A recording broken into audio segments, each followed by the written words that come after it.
Alhamdulillah rabbil alamin wassalatu wassalamu ala asyrafil anbiya'i wal mursalin sayyidina Muhammad wa ala alihi wa sahbihi ajma'in. Rabbi shrah li sadri wa yassir li amri wahlul 'uqdatam min lisani yafqahu qawli. Amma ba'd. Kita sambung balik kitab kita ni, syarah kitab tauhid. Kita masih bincang bab tawakal. Tawakal pada Allah. Cuma sebelum ni kita bincang rukun yang pertama, iaitu percaya kepada Allah dan serahkan segala urusan kita kepada Allah SWT belaka. Yang kedua pula kita nak bincang ni melakukan sebab. Bazlul asbabi. Bazlul asbabi, melakukan sebab, rukun tawakal. Tak pada tawakal dengan serah pada Allah. Tanpa usaha, you kena melakukan sebab.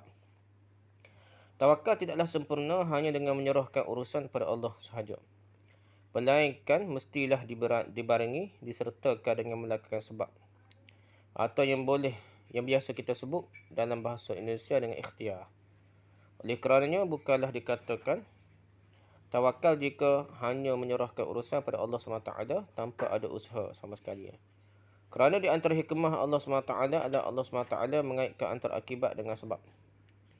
Atau yang sering kita sebut dengan sunnatullah, yakni aturan Allah. Maka tidak benar seseorang melanggar sunnatullah dan hanya menyerahkan segala urusan kepada Allah tanpa ada usaha. So pada Allah saja, tak buat usaha ke satu. Tak betul lah. Seseorang jika ingin mendapatkan tujuan, dia mestilah mengikuti sunnatullah, iaitu berusaha. Akan tetapi perlu diingat bahawa usaha tersebut hanyalah sebab. Dan yang menentukan tetap hanyalah Allah SWT sahaja. Oleh kerananya Allah SWT menyuruh orang yang mulia untuk mengambil sebab.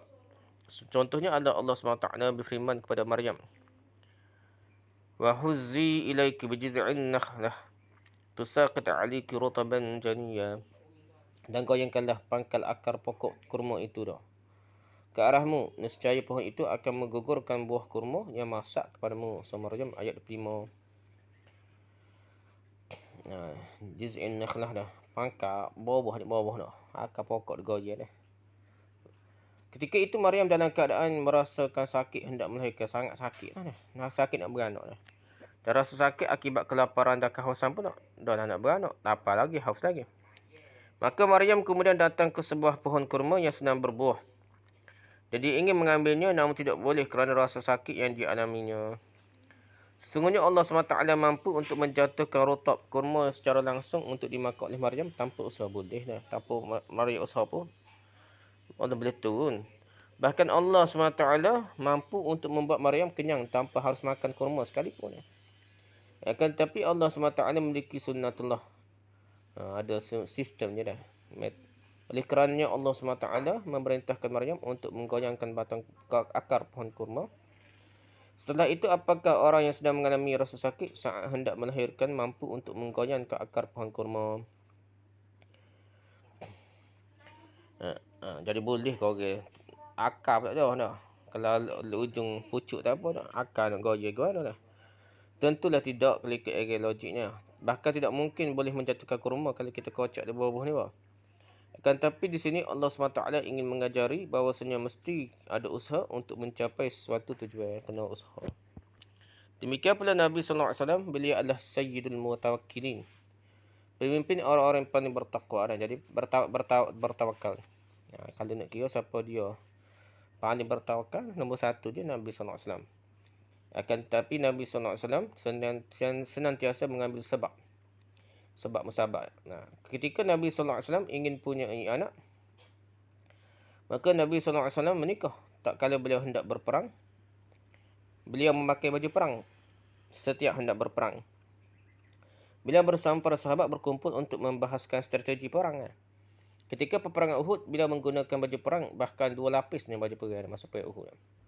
Ini semua adalah bentuk ikhtiar yang Nabi SAW lakukan dalam rangka untuk mencapai tujuan. Ternyata orang yang paling bertawakal, iaitu Nabi SAW, juga melakukan usaha sebab. Bertawakal dengan melakukan sebab ikhtiar berkaitan dengan jawarih, anggota tubuh, dan bukan termasuk amalan hati.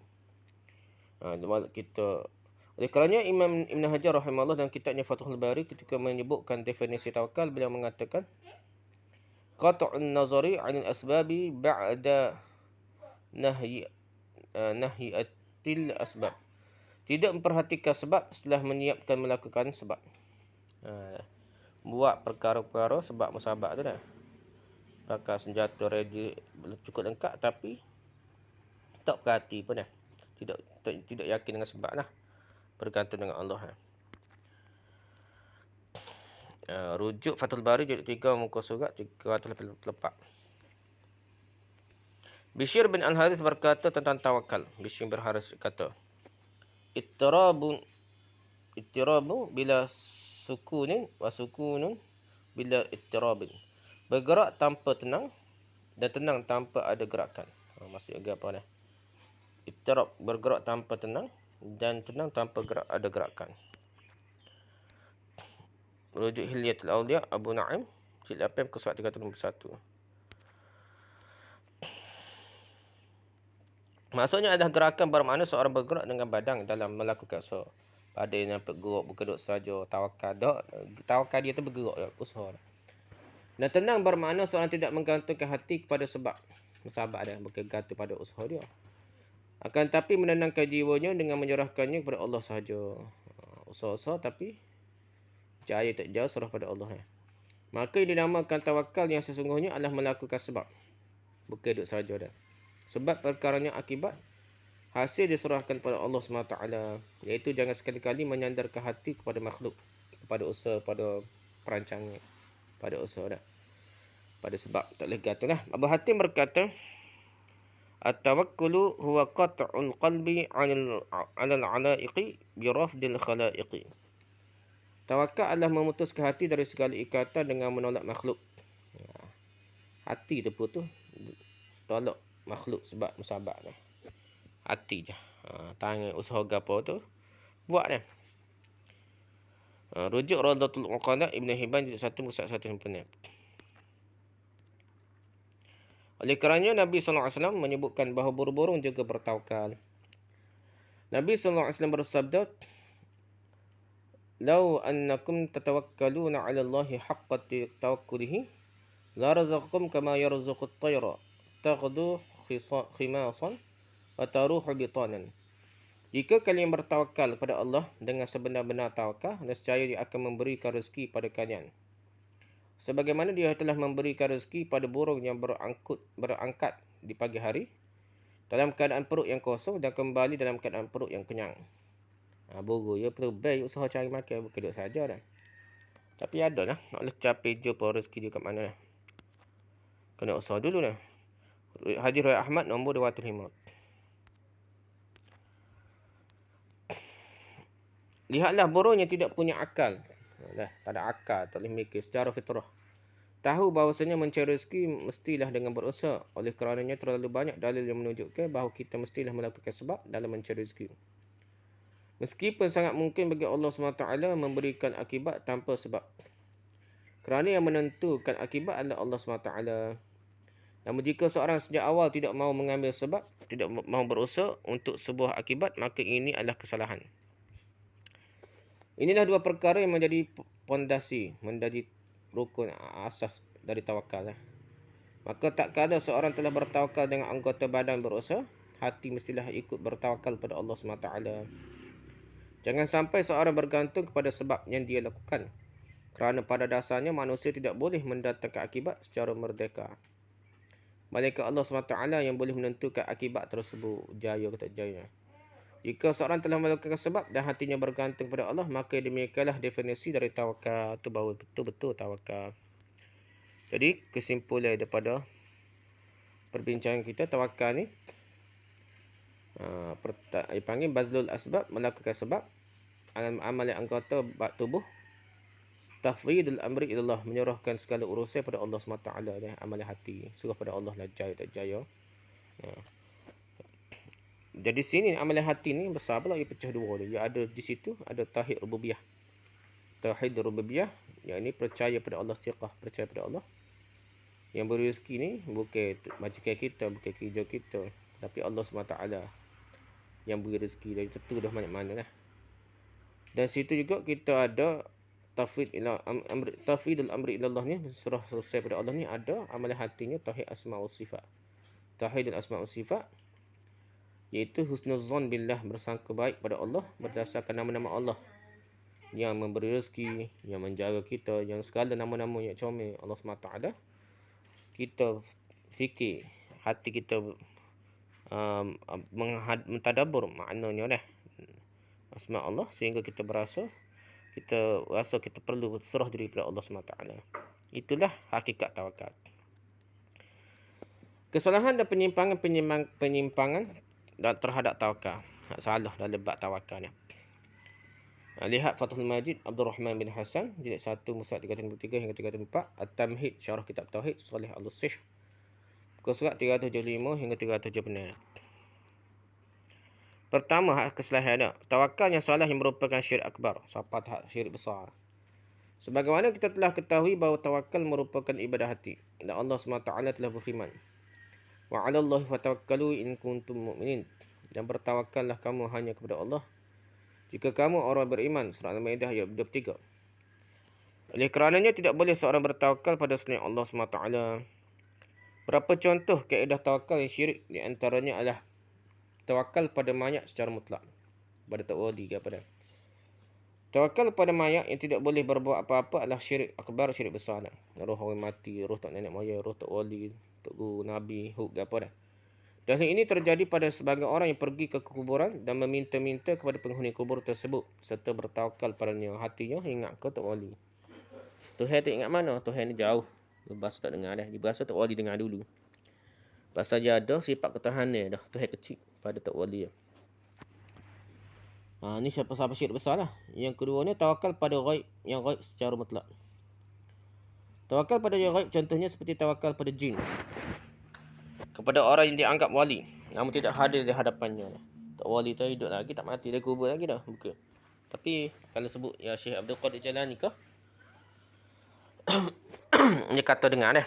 Dan yang lainnya, orang yang bertawakal dengan yang ghaib ini ataupun rijalul ghaib ya, jin lah, tak wali lah ke apa, meyakini bahawa wali yang dia jadikan tempat bertawakal sedang melihatnya dan mendengarnya. Allah tak dengar. Allah ni jauh, tak dengar pokok dia. Tak wali dengar dulu dah. Sehingga dia bertawakal padanya, dan tawakal semacam ini adalah syirik akbar, syirik besar. Kafir besar dah. Yang ketiga, tawakal pada makhluk yang hadir pada perkara dia dimampui, tidak dimampui kecuali hanya Allah SWT sahaja mampu. Tawakal pada makhluk pada perkara yang tidak ada yang mampu kecuali Allah SWT. Contohnya adalah seorang bertawakal untuk mendapat keturunan. Bergantung untuk guru, untuk wali ke apa ke. Yang benda ghaib. Maka jika seorang bertawakal pada manusia untuk mendapatkan keturunan, maka telah jelaslah kesalahannya. Kerana yang mampu memberi keturunan hanyalah Allah SWT sahaja. Demikian pula bertawakal pada seseorang untuk mendapatkan keampunan di sisi Allah adalah kesalahan. Minta apa? Guna perantara lah. Tak boleh, tak guru ke apa.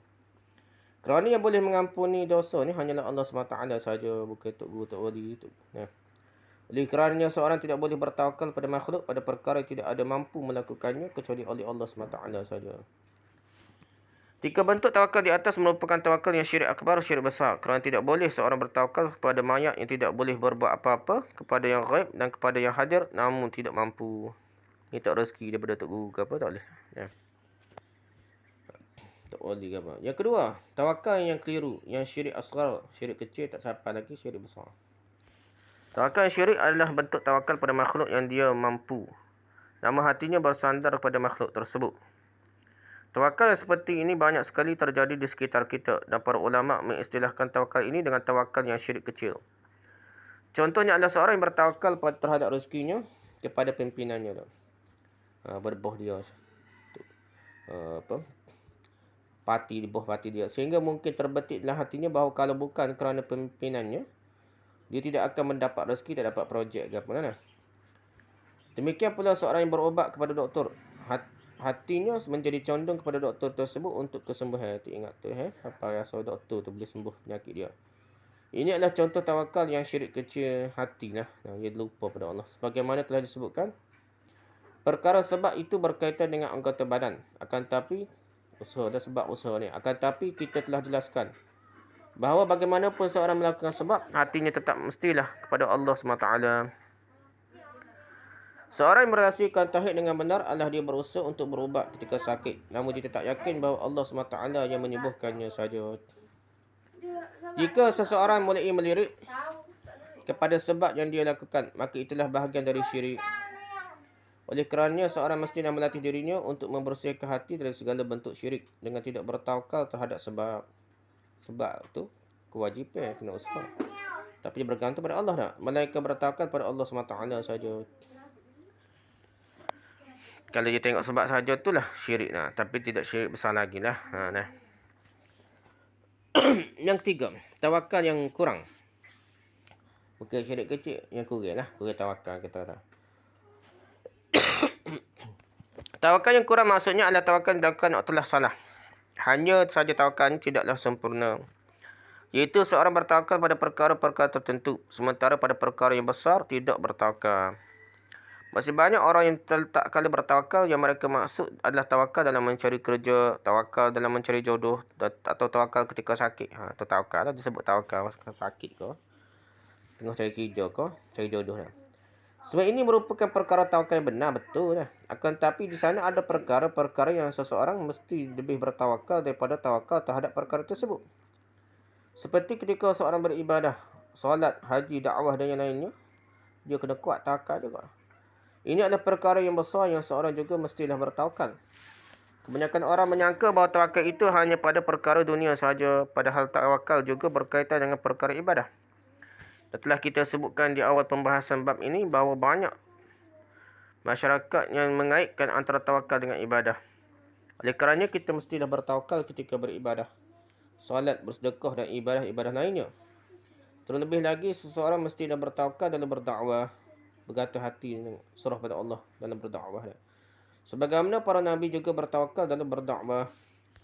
Allah SWT firman, "Amalana allan tawakkala 'ala Allah wa qad hadana subulana wa lanasbiranna 'ala ma adaitumuna wa 'ala Allahi falyatawakkalul mutawakkilun." Para rasul berkata, dan mengapa kami tidak akan bertawakal serah diri pada Allah sedangkan dia telah menunjukkan jalan kepada kami, dan kami sungguh akan tetap bersabar terhadap gangguan yang kamu lakukan kepada kami. Dan hanya kepada Allah sahajalah orang yang bertawakal berserah diri. Surah Ibrahim ayat 12. Dan Allah SWT telah berfirman kepada Nabi SAW untuk bertawakal dalam berdakwah. Fatawakkal 'ala Allah innaka 'alal haqqil mubin. Maka bertawakallah kepada Allah, sesungguhnya engkau Muhammad berada di atas kebenaran yang nyata. Surah An-Naml ayat 79. Oleh kerananya janganlah kita menyangka bahawa tawakal hanya pada perkara dunia. Akan tetapi tawakal juga diperlukan pada perkara yang lebih besar seperti ibadah. Dan membatasi tawakal pada perkara dunia sahaja merupakan tawakal yang kurang sempurna. Yang keempat aku meninggalkan tawakal, meninggalkan sebab je. Sebagai orang menyangka bahawa dimaksudkan bertawakal yang sempurna adalah tidak melakukan sebab-musabab dan hanya menyerahkan seluruhnya pada Allah SWT tanpa usaha. Syekh Abdul Razak pernah bercerita bahawa ada sebagian orang di zaman sekarang yang membuat cerita-cerita agar orang-orang bertawakal dengan meninggalkan sebab-musabab. Mereka bercerita bahawa ada seorang da'i yang hendak pergi berdakwah namun tidak meninggalkan apa-apa bagi keluarganya kecuali panci dan batu gapo. Dia memerintah keluarganya untuk memasak batu tersebut dan bertawakallah kepada Allah. Dan dari singkat cerita ternyata batu yang dimasak tersebut berubah menjadi nasi.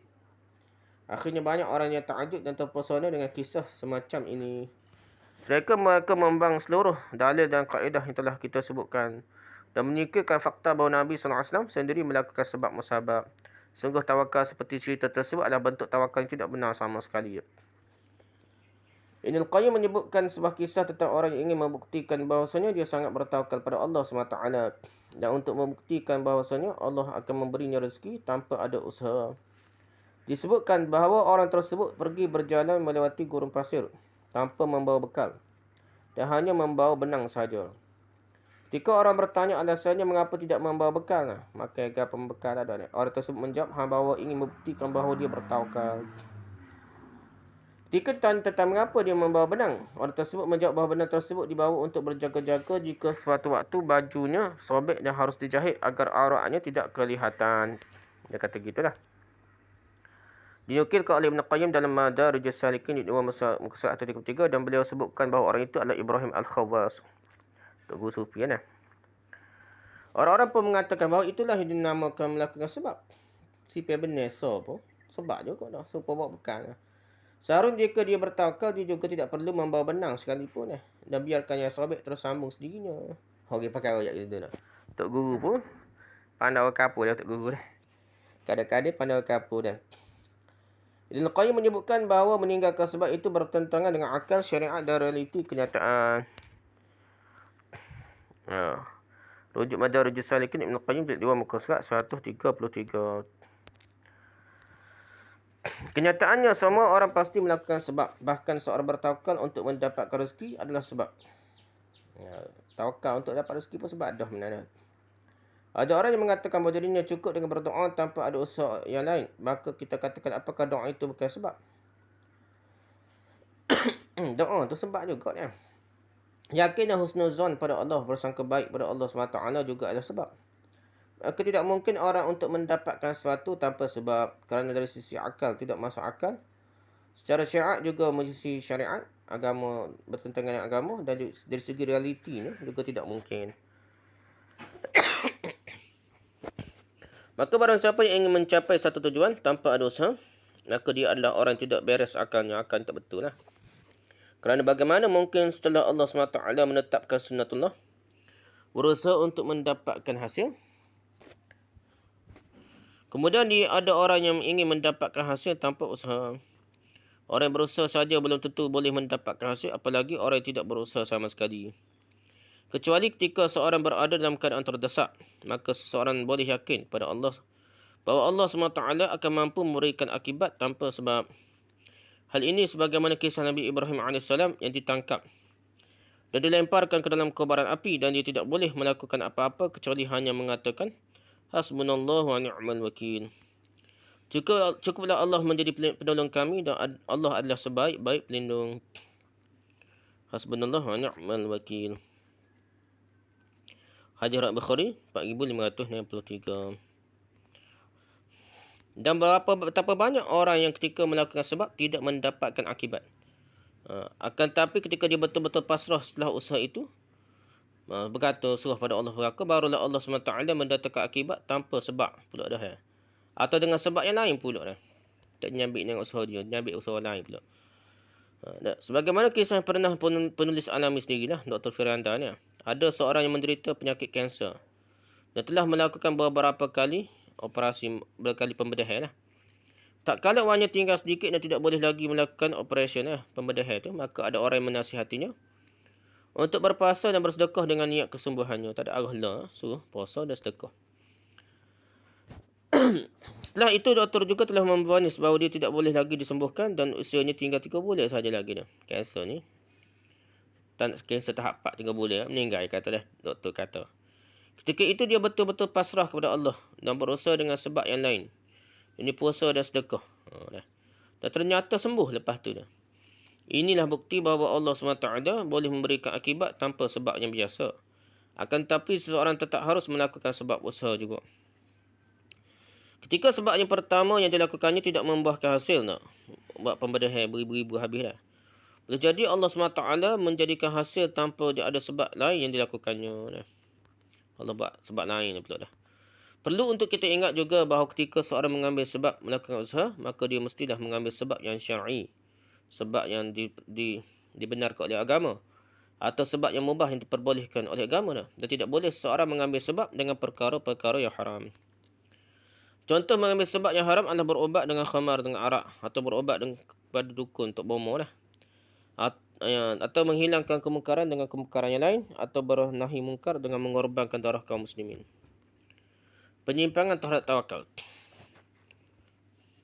Penyimpangan terhadap tawakal. Pertama, tawakal yang syirik akbar lah. Tawakal pada mayat secara mutlak. Tawakal pada yang ghaib secara mutlak. Tawakal pada makhluk yang hadir pada perkara yang tidak dia mampu, kecuali hanya Allah saja yang mampu. Tawakal yang syirik kecil. Tawakal pada makhluk yang dia mampu, namun hati bersandar pada makhluk.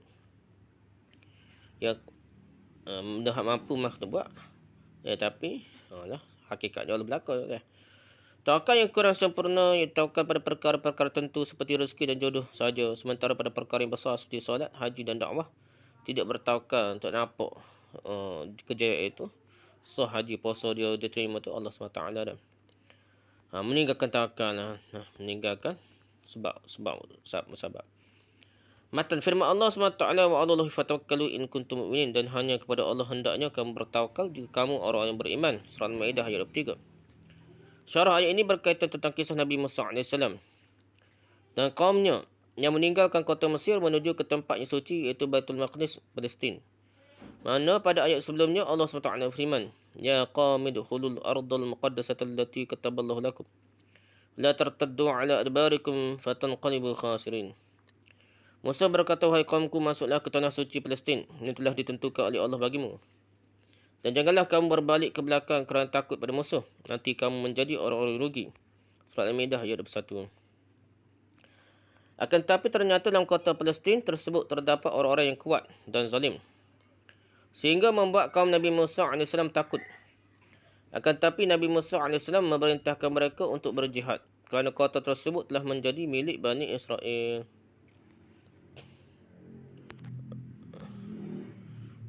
Tafsir Ibn Katsir jilid 3 muka 74. Akan tetapi kaumnya kaum Nabi Musa ni berkata, qalu ya Musa inna fiha qauman jabbarin wa inna lan nadkhulaha hatta yakhruju minha fa in yakhruju minha fa inna dakhilun. Mereka berkata, wahai Musa, sungguhnya dalam negeri itu ada orang yang sangat kuat dan kejam. Kami tidak akan masuk negeri tersebut sebelum mereka keluar darinya. Jika mereka keluar dari sana, nescaya kami akan masuk. Surah Al-Maidah ayat 22. Setelah kaumnya menyatakan pembangkangannya terhadap perintah Nabi Musa AS, maka kemudian berkatalah dua orang yang soleh dari mereka, sebagaimana Allah SWT sebutkan. Qala rajulani minal ladzina yakhafuna an'ama Allahu 'alaihim ادخلوا عليهم الباب فإذا دخلتموه فإنكم غالبون وعلى الله فتوكلوا إن كنتم مؤمنين. Berkatalah dua orang lelaki di antara mereka yang bertakwa, yang telah diberi nikmat oleh Allah SWT. Ibn Jarir Tabari menyebutkan bahawa kenikmatan yang Allah SWT berikan pada dua orang soleh tersebut adalah rasa takut pada Allah SWT. Takut tu nikmat. Sebagai ulama lain menyebutkan bahawa nikmat yang mereka perolehi adalah taufik dari Allah untuk mampu mengucapkan kata-kata yang baik dalam keadaan yang genting, iaitu mengingatkan Bani Israel untuk bertawakal pada Allah. Tafsir Tabari jilid 10 muka surat 176. Berkatalah dua orang lelaki di antara mereka yang bertakwa yang telah diberi nikmat oleh Allah, serbulah mereka melalui pintu gerbang negeri itu. Jika kamu masukinya, niscaya kamu akan menang. Dan bertawakallah kamu hanya kepada Allah jika kamu orang yang beriman. Surah Al-Maidah ayat 3. Inilah yang dijadikan dalil oleh Syekh Muhammad bin Abdul Wahhab rahimahullah dalam bab ini, iaitu perkataan dua orang soleh yang diabadikan oleh Allah SWT dalam Quran. Siapa kedua orang yang soleh tersebut? Kebanyakan ahli tafsir menyebutkan bahawa kedua orang soleh tersebut adalah Yusha' bin Nun dan Kalib bin Yufanah.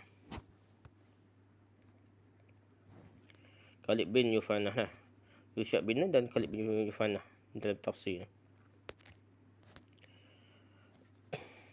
Zadul Masir Ibn Jauzi jilid 1 muka 533. Kedua orang soleh dari Bani Israel ini memotivasikan kaumnya untuk berjihad jalan Allah SWT dan mengajak mereka untuk bertawakal pada Allah SWT. Akan tetapi apa jawapan Bani Israel setelah diberikan motivasi tersebut? Allah SWT berfirman, qalu ya Musa inna lan nadkhulaha abadan ma damu fiha fadhhab anta wa rabbuka faqatila inna hahuna qa'idun. Mereka berkata, Bani Israel, wahai Musa, sampai bila pun kami tidak akan memasukinya selama mereka masih ada dalamnya. Kerana itu pergilah engkau bersama Tuhanmu dan berperanglah kamu berdua. Biarlah kami tetap menanti di sini saja. Surah Al-Maidah ayat 24. Ayat ini menunjukkan sikap yang sungguh kurang ajar dari Bani Israel pada Nabi Musa AS. Tentunya sikap mereka berbeza dengan sikap para sahabat tak kala dalam perang Badar. Ketika Nabi SAW meminta pendapat para sahabat, maka Al-Miqdad bin Al-Aswad dari kalangan Muhajirin berkata, ya Rasulullah, inna la naqulu laka kama qalat Bani Israel li Musa, idhhab anta wa rabbuka faqatila inna hahuna qa'idun. Walakin idhhab anta wa rabbuka faqatila inna ma'akum muqatilun. Wahai Rasulullah, sungguh kami tidak akan mengatakan sebagaimana apa yang telah dikatakan oleh Bani Israel kepada Musa. Berangkatlah kamu dan Tuhanmu untuk berperang. Sesungguhnya kami hanya akan duduk-duduk di sini saja. Akan tapi kami akan katakan, pergilah kamu dan Tuhanmu untuk berperang. Sesungguhnya kami bersama-samamu untuk berperang juga. Hadis riwayat Ahmad nombor 18,847. Dalam riwayat lain Ibn Mas'ud radhiyallahu anhu berkata, "Ra'aitu an-nabiy sallallahu alaihi wasallam asyraqa wajhuhu wa sarrahu ya'ni qawluhu." Maka aku melihat Nabi sallallahu alaihi wasallam wajahnya berseri kerana perkataan Al-Miqdad tadi. Hadis riwayat Bukhari nombor 3952. Setelah kaumnya Nabi Musa AS membangkang dari perintah Nabi Musa AS, maka Nabi Musa AS berdoa. Qala rabbi inni la amliku illa nafsi wa akhi fafruq bainana wa bainal qaumil fasiqin. Dia Musa berkata, ya Tuhanku, aku hanya menguasai diriku sendiri dan saudaraku. Sebab itu pisahkanlah antara kami dengan orang yang fasik itu. Surah Al-Maidah ayat 25. Maka Allah SWT kemudian berfirman, Qala fa innaha muharramatun alihim 40 sanah. Yatihuna fil ardi qala ta'sa'anul qawmil fasiqin. Allah berfirman, jika demikian maka negeri itu terlarang buat mereka selama 40 tahun. Selama itu mereka akan mengembara kebingungan di bumi. Maka janganlah engkau Musa bersedih hati memikirkan nasib orang yang fasik itu. Surah Al-Maidah ayat 26. Akhirnya Allah SWT menjadikan Bani Israel tidak boleh masuk ke Palestin setiap kali mereka hendak masuk. Allah SWT menjadikan mereka berputar arah tersesat selama 40 tahun. Di zaman tersesat ini, Nabi Musa dan Nabi Harun AS meninggal dunia. Berserta sebahagian orang-orang yang membangkang dari kalangan Bani Israel pun meninggal dunia lah. Setelah 40 tahun dalam masa kesesatan itu, barulah Bani Israel boleh masuk dipimpin oleh Yusha' bin Nun. Yusha' bin Nun inilah yang kemudian menjadi Nabi setelah Nabi Musa AS dan yang pernah berdoa agar matahari ditangguhkan tidak segera malam. Yusha' bin Nun adalah seorang murid Nabi Musa AS dan yang menemani Nabi Musa AS dalam perjalanan untuk bertemu dengan Nabi Khadir AS. Hadis Bukhari nombor 3104. Intinya ayat ini adalah perkataan dua orang yang soleh, iaitu Yusha' bin Nun dan Khalid bin Yufannah yang Allah SWT abadikan dalam Quran. Yang ini memiliki dua sisi pendalilan. Ada dua cara nak berhujah dengan ayat ini. Rujuk At-Tamhid Salih Al-Syekh 376 hingga 377. Sisi pertama, didahulukan objek atas predikat. Sehingga maknanya hanya kepada Allah kalian bertawakal. Para ulama menyatakan jika mengacu pada sesenang kata, seharusnya ayat ini berbunyi fatawakkalu Allah in kuntum mu'minin. Bertawakallah kepada Allah jika kalian beriman. Akan tetapi ketika Allah SWT mendahulukan penyebutan wa'adallah, objek dulu dah, daripada fatawakkalu predikat ataupun suruh fi'il amarah. Maka terdapat kaedah dalam bahasa Arab bahawa bentuk kalimah seperti ini bermakna al-hasyr, iaitu memberikan batasan. Had, batasan. Jika demikian, terjemahan kalimah yang benar seperti ini harus ditambah kata hanyalah. Maka arti dari ayat ini akan menjadi dan hanyalah kepada Allah kamu bertawakal jika kamu beriman. Maka dari penjelasan ini kita fahamilah bahawasanya tawakal itu adalah ibadah dan hanya boleh dilakukan pada Allah SWT saja, atau dengan kata lain, tidak boleh bertawakal pada selain Allah SWT. Oleh kerananya ini dalil bahawa bertawakal adalah ibadah dan seseorang mestilah beribadah hanya kepada Allah SWT saja. Dari sisi kedua, sudut pandang yang kedua, tawakal adalah syarat keimanan. Taisir Aziz Hamid Sulaiman bin Abdullah. Satu kesat patut tetapi. Tawakal adalah syarat keimanan. Hal ini sebagaimana firman Allah SWT, wa'adallahi fatawakkalu in kuntum mu'minin. Dan hanya kepada Allah hendaknya kamu bertawakal jika kamu orang beriman. Surah Al-Maidah ayat 23. Dan pada ayat lain Allah SWT juga berfirman, wa qala Musa ya qawmi in kuntum amantum billahi fa'ali tawakkalu in kuntum muslimin. Dan Musa berkata, wahai Tuhan kaumku, apabila kalian beriman kepada Allah, maka hanya kepadanya lah kalian bertawakal jika kalian benar-benar orang Muslim. Surah Al-Yunus ayat 84. Ayat ini menunjukkan bahawa tawakal adalah syarat dari iman dan Islam. Oleh kerananya jika seorang tidak bertawakal pada Allah SWT atau dia bertawakal pada selain Allah SWT, maka telah hilanglah imannya dan Islamnya. Ayat ini juga menunjukkan bahawa perkataan dua orang yang soleh ini, iaitu Yusha' bin Nun dan Khalid bin Yufannah, mereka memahami tawakal itu mestilah dilakukan dengan usaha dan penyerahan hati kepada Allah SWT. Usaha pada, usaha hati pada. Oleh kerananya mereka mengatakan, adkhulu alaihimul baba fa idza dakhaltum fa innakum ghalibun wa 'alallahi tawakkalu in kuntum mu'minin. Masuklah kalian, serbulah mereka melalui pintu gerbang negeri itu. Jika kamu masukinya, nescaya kamu akan menang. Dan bertawakallah kamu hanya kepada Allah jika kamu orang yang beriman. Surah Al-Ma'idah ayat 23. Oleh kerana tawakal yang benar adalah penyerahan hati kepada Allah dan harus disertai dengan usaha mengambil sebab musabab. Atau dengan kata lain dalam bahasa kita adalah harus disertai ikhtiar. Adapun tawakal yang salah adalah sebagaimana perkataan Bani Israel, Ya Musa, inna lan nadkhulaha abadan ma damu fiha fadhhab anta wa rabbuka faqatila inna hahuna qa'idun. Hai Musa, sampai bila pun kami tidak akan memasukinya selama mereka masih ada dalamnya. Kerana itu pergilah engkau bersama Tuhanmu dan berperanglah kamu berdua, biarlah kami tetap menanti di sini saja. Surah Al-Maidah ayat 24. Tawakal yang benar bukanlah dengan berdiam diri dan menunggu sebagaimana sikap Bani Israel. Akan tetapi tawakal yang benar adalah berusaha mengambil sebab serta menyerahkan segala hasil urusan kepada Allah SWT. Dan firman Allah SWT, Innamal mu'minuna alladhina idza dzukirallahu wajilat qulubuhum wa idza tuliyat 'alaihim ayatuhu zadatuhum imanan wa 'ala rabbihim tawakkalun. Sungguhnya orang beriman adalah orang yang apabila disebut nama Allah gemetarlah hatinya takut, dan apabila dibacakan ayat-ayatnya kepada mereka bertambah-tambah kuat imannya, dan hanya kepada Tuhan mereka lah bertawakal. Surah Al-Anfal ayat kedua. Syarah. Dalil kedua ini adalah tentang sifat orang beriman dengan sebenar-benar iman. Ayat ini terdapat dalam awal surah Al-Anfal. Ya Allah SWT berfirman tentang ciri-ciri orang beriman yang sesungguhnya. Allah SWT berfirman, Wa ati'u Allah wa rasulahu in kuntum mu'minin. Innamal mu'minuna alladhina idza dzukirallahu wajilat qulubuhum wa idza tuliyat 'alaihim ayatuhu zadatuhum imana wa 'ala rabbihim tawakkalun. Alladhina yuqimuna as-salah wa mimma razaqnahum yunfiqun. Ulaika humul mu'minuna haqqan lahum darajatun 'inda rabbihim wa maghfiratun wa rizqun karim. Dan ta'ala kepada Allah dan Rasulnya jika kamu orang beriman. Sesungguhnya orang beriman adalah mereka yang apabila disebut nama Allah gemetarlah hati mereka. Dan apabila dibaca ayatnya kepada mereka bertambah kuat imannya. Dan hanya kepada Tuhan mereka lah mereka bertawakal. Iaitu orang-orang yang melaksanakan solat dan yang menginfakkan sebahagian dari rezeki yang kami berikan pada mereka. Mereka itulah orang yang benar-benar beriman. Mereka akan memperoleh darjat tinggi di sisi Tuhannya dan keampunan serta rezeki nikmat yang mulia. Surah An-Nahl ayat 1 hingga 4. Dari ayat ini ada beberapa sifat yang Allah SWT terangkan tentang ciri-ciri orang beriman yang sesungguh-sungguhnya. Di antaranya takut pada Allah SWT dan Rasulnya. Taat pada Allah dan Rasulnya. Yang kedua, jika disebut nama Allah mereka takut. Sebahagian salah menafsirkan bahawa yang dimaksudkan takut di sini adalah ketika seorang hendak bermaksiat. Kemudian diingatkan tentang Allah SWT, maka dia tidak jadi bermaksiat kerana takut pada Allah. Dan setiap kali ada keinginan untuk bermaksiat, mereka ingat dan takut pada Allah SWT hingga hilang keinginan tersebut. Yang ketiga, jika dibaca ayat-ayat Allah bertambahlah imannya. Di antara nikmat yang Allah berikan kepada kita adalah kita diberi kemampuan untuk mengenal bilakah iman kita turun dan bilakah iman kita bertambah. Maka di antara ciri-ciri orang beriman, tak kala dia membaca ayat-ayat Allah SWT, dia akan merasa imannya bertambah.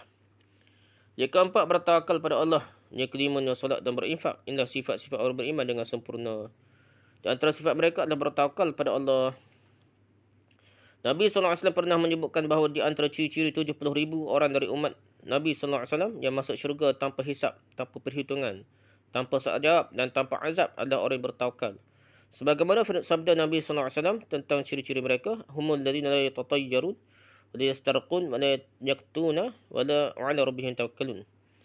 Mereka itu adalah orang yang tidak pernah bertatayur, tidak pernah meminta untuk diruqyah dan tidak mahu menggunakan kai, pengobatan dengan besi panas, dan kepada Tuhan mereka lah mereka bertawakal. Hadis riwayat Bukhari 2752. Para ulama menyebutkan bahawa sifat bertawakal yang Nabi SAW sebutkan adalah kesimpulan dari 3 sifat sebelumnya. Rujuk At-Tahmid Salih Al-Syekh muka surat 39. Tidaklah seorang meminta diruqyah, tidaklah seorang berubat dengan kai, dan tidaklah mereka menyandarkan nasib sial dengan apa yang dilihat tatayur, kecuali kerana tawakal mereka yang tinggi pada Allah SWT. Kita minta ruqyah kau apa, tidak berubat nak kau apa, tak bawa pelik-pelik dah. Sial ke apa, tak percaya, maka itu tawakal tinggi pada Allah. Oleh kerana sifat tawakal adalah sifat yang luar biasa. Kerana di balik sifat tersebut terdapat banyak ibadah yang dilakukan. Maka jika seorang telah mencapai tingkat tawakal, itu berarti telah melewati banyak ibadah. Maka jika seorang ingin masuk syurga tanpa azab dan tanpa hisab, maka hendaknya dia bertawakal pada Allah SWT dengan tawakal yang sempurna. Semakin seorang bertawakal, maka akan semakin tinggi imannya. Dan jika seorang telah tinggi imannya, maka akan semakin tinggilah syurga yang akan dia raih. Dalil kedua yang dibawakan oleh Syekh Muhammad bin Al-Wahhab rahimahullah ini juga sama dengan dalil pertama, iaitu sama-sama menunjukkan kewajipan bertawakal hanya kepada Allah SWT, kerana Allah SWT mengatakan wa'ala rabbihim yatawakkalun, dan hanya kepada Tuhan mereka lah mereka bertawakal. Surah Al-Anfal ayat kedua. Maka tawakal itu tidak boleh diserahkan kepada selain Allah SWT. Dan barang siapa bertawakal pada selain Allah SWT, maka ia terjerumus ke dalam kesyirikan, sebagaimana mereka yang bertawakal pada orang yang telah meninggal dunia, dan mereka bertawakal pada jimat, pada tangkal, pada kayu kokar, pada tersebih, pada batu mat atau apa dah, pada simbol capa dah. Dan firman Allah SWT, ya ayuhal nabi hasbukallah wa man ittaba'aka minal mu'minin. Wahai Nabi, cukuplah Allah menjadi pelindung bagimu dan bagi orang mukmin yang mengikutimu. Surah Al-Anfal ayat 64. Syarah.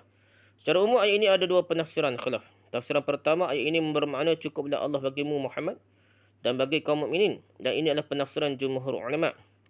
Adapun tafsir yang kedua, cukuplah bagimu Muhammad, Allah dan kaum mukminin, dan ini adalah tafsiran sebagai kecil ulama. Ibn Qayyim mengatakan bahawa tafsiran kedua adalah tafsiran yang salah. Sama sekali dah. Demikian juga Ibn Taymiyah memaparkan sebab salahnya tafsiran ini.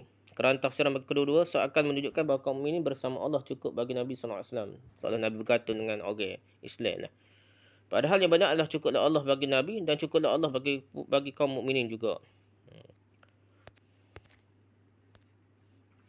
Zadul Masir Ibn Jauzi, Zadul Ma'ad Ibn Qayyim, Majmu' Fatwa dah.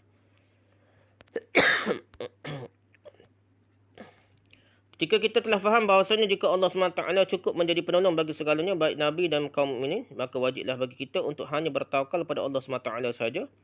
Dan banyak ayat-ayat dalam Al-Quran menunjukkan bahawa Al-Hasbu, kecukupan hanya kepada Allah SWT. Di antaranya adalah ayat ini, ya ayuhan nabi hasbukallah wa man ittaba'aka minal mu'minin. Wahai Nabi, cukuplah Allah menjadi pelindung bagimu dan bagi orang-orang mukmin yang mengikutimu. Surah Al-Anfal ayat 64. Wa man yatawakkal 'ala Allah fa huwa hasbuh, dan barang siapa bertawakal pada Allah, nescaya Allah cukupkan baginya. Allah cukup baginya. Surah At-Talaq ayat 3. Di antara ayat lain menunjukkan bahawa Al-Hasbu, kecukupan hanya kepada Allah SWT adalah ayat ini. Berbeza dengan pertolongan yang merupakan sebab dan bukan amalan hati. Maka Allah dan kaum mukminin pun boleh menolong. Contohnya seperti firman Allah Taala. Wa yuridu ay yakhda'uka fa inna hasbakallah walladhi ayyadaka binasrihi wa bil mu'minin. Dan jika mereka hendak menipumu, maka sungguhnya cukuplah Allah bagimu. Dialah yang memberi kekuatan padamu dengan pertolongannya dan dengan pertolongan orang mukmin. Surah Al-Anfal ayat 62. Maka adapun masalah hati, cukuplah Allah bagi kita. Kerananya Al-Hasbu, cukup maknanya sama dengan tawakal. Namun ketika Allah menyebutkan pertolongan secara fizik, maka Allah menyebutkan pertolongan Allah dan kaum mukminin kepada Nabi SAW. Demikian pula contoh firman Allah SWT dalam surah At-Taubah. Wa qalu hasbunallah sayu'tinallahu min fadlihi wa rasuluhu inna ilallahi raghibun. Dan mereka berkata, cukuplah Allah bagi kami. Allah dan Rasulnya akan memberikan pada kami sebahagian dari kurniaannya. Sesungguhnya kami hanya berharap pada Allah semata-mata. Surah At-Taubah ayat 59. Pada ayat ini orang beriman tidak mengatakan cukuplah Allah dan Rasulnya bagi kami, akan tetapi mereka hanya mengatakan cukuplah Allah bagi kami. Dan ini adalah tauhid. Akan tetapi jika masalah pemberian, barulah mereka mengakui bahawa Allah dan Rasulnya juga pemberi. Dan ketika berbicara tentang harapan, mereka kembalikan kepada amalan hati dengan mengatakan sungguhnya kami hanya berharap pada Allah. Dan mereka tidak mengatakan kepada Allah dan Rasulnya kami berharap. Banyak lagi tak? Sikit lagi dah.